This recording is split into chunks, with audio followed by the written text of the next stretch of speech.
Elon দাদা আপনার টাকা। বন্ধু তোর টাকা পড়ছে। আরে খারা উড়াইস না।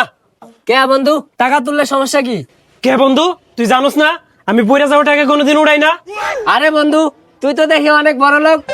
আরে বেটা তুই এতদিন ধরে আমার লগে ঘুরোস, তুই এটাই জানোস না।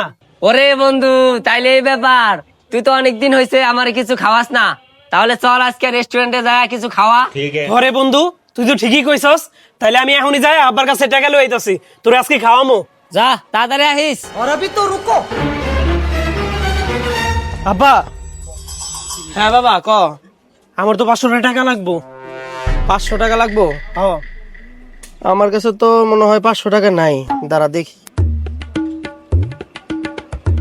আমার কাছে তো 200 টাকাই আছে, 200 টাকা নেই। না 200 টাকা হইব না, 500 টাকাই লাগবো।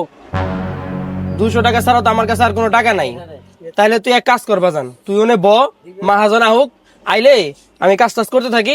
মাহাজন আইলে মাহাজনের কাছ থেকে বাকি 300 টাকা নিয়ে তোর আমি 500 টাকা মিল করে দিতেছি নাকি? আচ্ছা ঠিক আছে।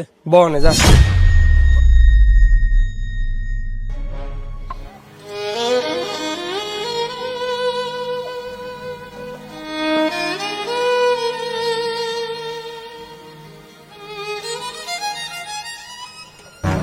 কিরে ওই, তুই এখন এক সাইকেল লয়ে পুরা রইছস? এত আস্তে আস্তে কাম করলে হইব? আরে মাহাজন আমি তো করতাছি। কাম তো তুই সকাল থেকে করতেছস, এখন কতগুলো সাইকেল পুরা রইছে দেখছস? তাড়াতাড়ি কাম কর। আচ্ছা ঠিক আছে মাহাজন। আব্বা আব্বা কি হয়েছে তোমার, কি হয়েছে? আরে বাবা পুরো ভিডিওটা দেখতে চাইলে এখানে ক্লিক করুন।